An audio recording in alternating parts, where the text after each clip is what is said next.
Mauricio, volvemos al Pacífico colombiano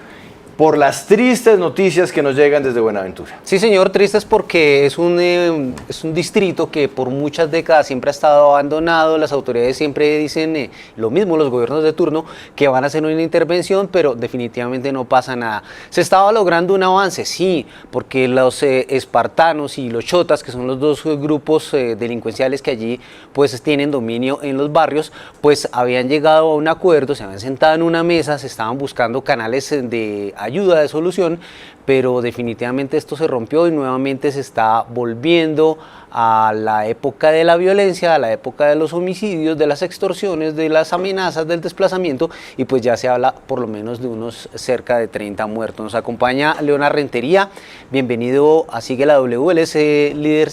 pues, social y ha estado muy activo, entre otras. Juan Pablo, recordemos que él en su momento hizo un llamado al gobierno,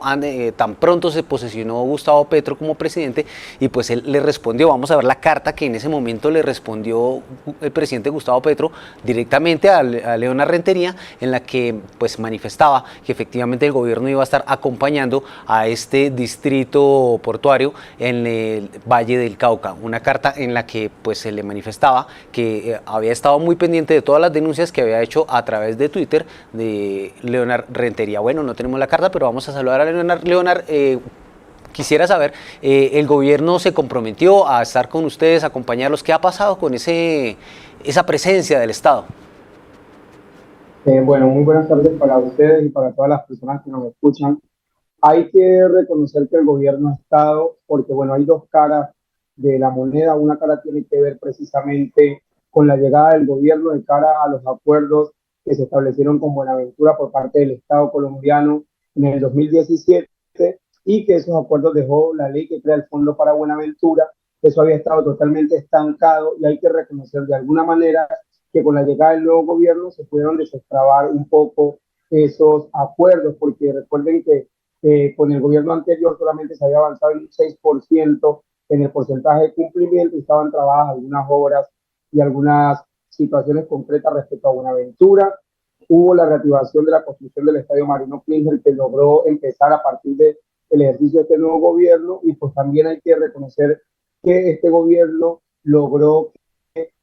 pudiera quedar dentro del plan de desarrollo el plan integral especial de desarrollo para Buenaventura, que el gobierno anterior no priorizó y que este gobierno ha priorizado. En materia de eso, de lo que viene haciendo el gobierno en positivo, que hay que reconocerlo, pero también hay que identificar que hay una realidad que tiene que ver precisamente con la realidad de seguridad, que se sabe que en comparación con los dos últimos años anterior a este, ha habido una disminución bastante significativa, pero sigue siendo preocupante el hecho de que Buenaventura siga viviendo acontecimientos de violencia, sobre todo cuando estamos hablando de que hay en la mesa un acuerdo entre las dos bandas pues, más temibles de Buenaventura, y que se esperaría que a partir de ese acuerdo, ese diálogo que se está llevando a cabo, pues las realidades hoy fueran totalmente diferentes, porque hay que reconocer que hay disminución en comparación con la violencia del año 2022 y del año 2021 a esta fecha, que estábamos en las calles precisamente protestando, y había una disminución, sino que la gran preocupación nuestra es que como a partir de un diálogo que ya está establecido,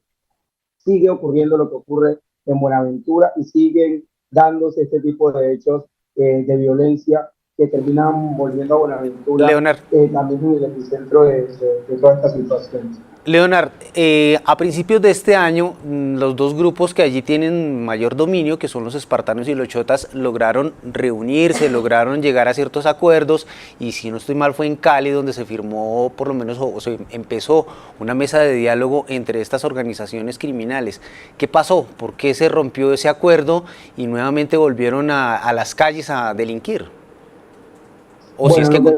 lo que sí es que hay que precisar, y es que el acuerdo o el inicio de la pacificación del territorio en un momento arranca el año pasado, posterior a que se eligiera el nuevo gobierno. Precisamente, digamos que en septiembre se da a conocer a la opinión pública ese acuerdo entre estas dos bandas criminales que precisamente vengan en diálogo con el obispo de Buenaventura, y llegamos en un momento a tener en 80 días 0 homicidios que hicieran parte de estas dos bandas criminales. Eso ocurrió en una aventura y así nos pudimos inclusive ya hacer un recorrido para comprender si era cierto o no el tema de la apertura de las fronteras invisibles que han estado impuestas. Este año, iniciando año, hubo una situación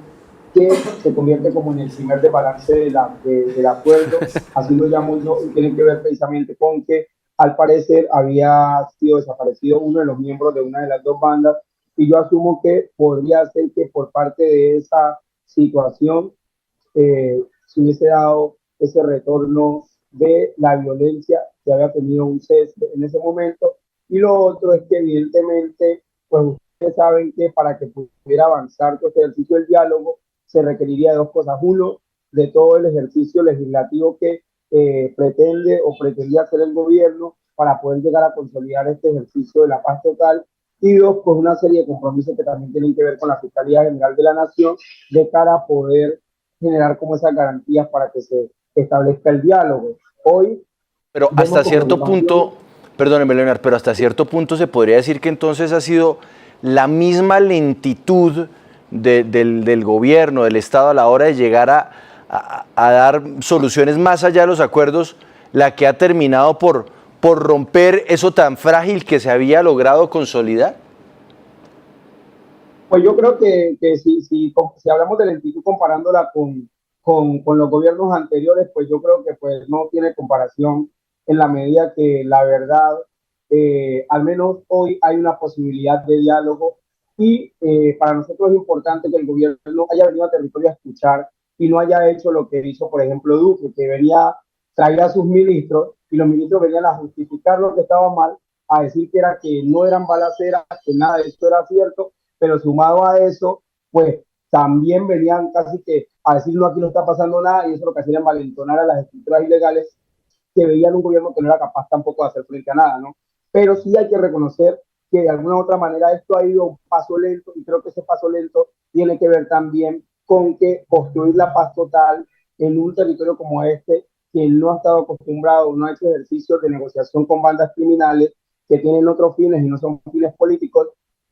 entonces genera que haya que tocar el sistema legislativo también para pensarse de allí cómo se establece una normatividad que permita hacer y tejer ese diálogo y que permita generar como las garantías que lleven a la consolidación de esa apuesta de la paz, ¿no? Eso es importante también tenerlo en cuenta. Sí, Leonard, me llama la atención que usted en sus redes sociales ha dicho que muchos de estos actos de violencia se pudieron prevenir. ¿De qué forma?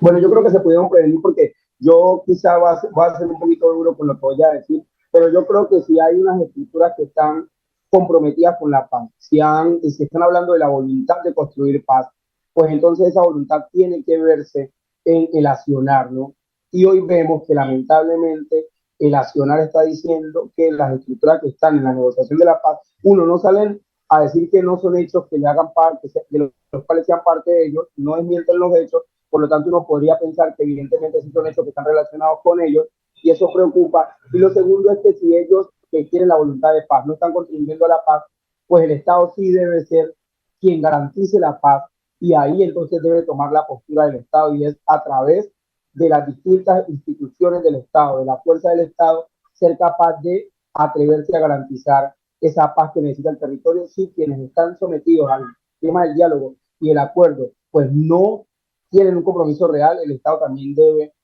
incidir. Otra cosa, los territorios donde ocurren las situaciones son territorios que para nadie es un secreto qué territorios son. Estamos hablando de Comuna 7, estamos hablando de Comuna 12, estamos hablando de algunas comunas de Buenaventura concretamente, donde se requiere de alguna manera la presencia institucional del Estado. Uno, para poder garantizar que no se sigan cometiendo este tipo de hechos, pero dos, para prevenir el ejercicio del uso, la vinculación y el reclutamiento, porque recordemos que si no intervenimos los territorios en términos de la apuesta social, pues van a ser mucho más los niños, los adolescentes y los jóvenes que en un momento hereden la violencia. Y poder construir paz implica que se frene la posibilidad de que otros actores o que otros jóvenes de otras poblaciones ingresen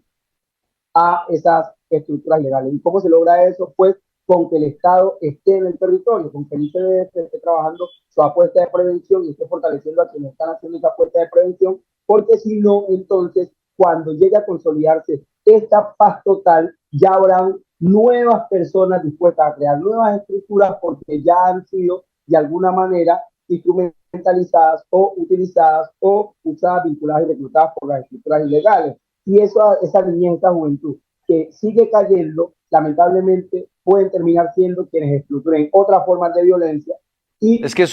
Leonard, la posibilidad de la conciliación de la paz. Leonard, es que es una especie de reciclaje, que finalmente es lo que ha pasado históricamente en este país con todas las estructuras criminales, si uno se quiere remontar hasta la época de Pablo Escobar. Y es que caen unos, ya sea porque se desmantelan,